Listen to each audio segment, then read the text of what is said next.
बहुत पुरानी बात है। एक फकीर देश में यात्रा करने के लिए निकला। चलते चलते रात हो गई तो उसने सोचा कि रात को किसी के घर रुक जाता हो, इसलिए वह फकीर एक व्यक्ति के घर में जाके रुका। उस व्यक्ति का नाम था आनंद। आनंद ने फकीर की खूब सेवा की। दूसरे दिन आनंद ने उस फकीर को उपहार देकर विदा किया। फकीर आनंद की सेवा भाव से बहुत खुश हुआ। वह आनंद को दुआ देते हुए बोला, भगवान करे कि तुम दिनों दिन प्रगति करते रहो।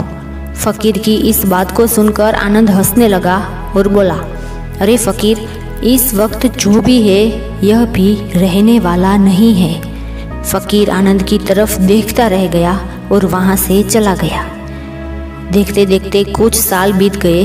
सालों बाद वह फकीर फिर से आनंद के घर आया और देखा कि उसका सारा धन, सारी संपत्ति, सब कुछ खत्म हो चुका है। फिर पता चला कि अब आनंद गांव के किसी बड़े जमींदार के यहाँ उसके घर में नौकरी करता है। वह फकीर आनंद से मिलने के लिए पहुंच गया। आनंद ने अपनी गरीबी में भी उस फकीर का स्वागत किया।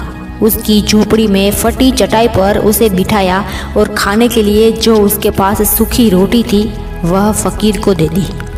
दूसरे दिन आनंद के घर से जाते समय उस फकीर की आंखों में आंसू थे। फकीर कहने लगा कि हे भगवान, यह तूने क्या कर दिया।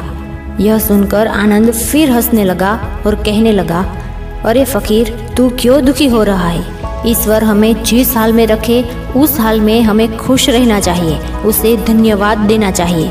समय सदा बदलता रहता है और सुनो एक और बात, यह समय भी नहीं रहने वाला। फकीर सोचने लगा और मन ही मन कहने लगा कि मैं तो सिर्फ पहरवेश में फकीर हूँ, लेकिन सच्चा फकीर तो तू है आनंद। देखते देखते कुछ और साल बीत गए। कुछ सालों के बाद फकीर फिर यात्रा पर निकला और आनंद से मिला। आनंद को देखकर फकीर हैरान रह गया, क्योंकि आनंद अब तो जमींदारों का भी जमींदार बन गया है। फिर उसे मालूम हुआ कि जिस जमींदार के यहाँ आनंद नौकरी करता था उसकी कोई संतान नहीं थी।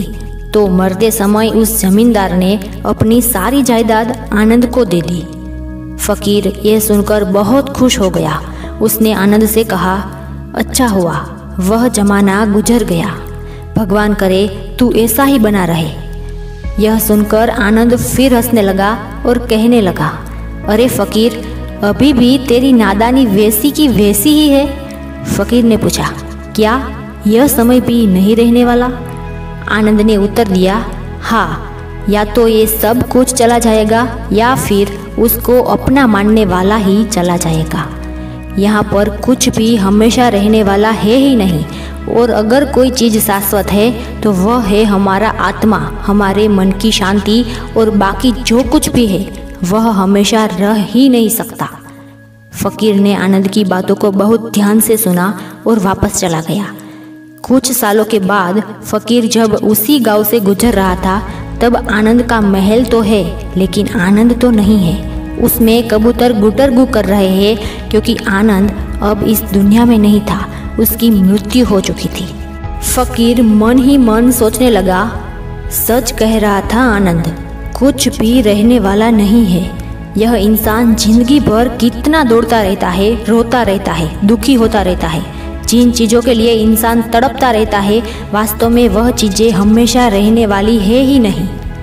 दोस्तों, इस दुनिया में दो तरह के लोग होते हैं। एक वो जो छोटी सी परेशानी आने पर डर जाते हैं, घबरा जाते हैं, दुखी हो जाते हैं, और दूसरे वो जो चाहे कितनी भी बड़ी मुश्किलें आ जाए लेकिन वह हमेशा खुश रहते हैं और खुद को संभाल लेते हैं। एक वो जिनके पास सब कुछ होता है लेकिन फिर भी वह हमेशा दुखी दिखते हैं, और दूसरे वह जिनके पास सब कुछ हो चाहे ना हो लेकिन वह हमेशा आपको खुश मिलते हैं, मुस्कुराए हुए मिलते हैं। इस कहानी से सीखने वाली बात यही है कि हमारी ज़िंदगी में जब भी कोई मुसीबत आए, कोई तकलीफ आए, कोई दुख आए, तब हमें यह सोचना चाहिए कि ज़िंदगी में इससे पहले जो मुश्किलें आई, जो उलझनें आई, क्या वह रुकी, क्या वह हमेशा रही। जैसे आज तक सारी मुश्किलें होकर चली गई वैसे ही ये मुश्किलें भी होकर चली जाएगी। यह भी हमेशा रहने वाली नहीं है। आपकी ज़िंदगी में कितना भी बड़ा दुख क्यों ना हो, कितनी भी बड़ी मुश्किलें क्यों ना हो, आप बस अपने मन में विश्वास रखना कि ये मुश्किलें, ये उलझनें भी चली जाएगी, क्योंकि वक्त बदलता ज़रूर है।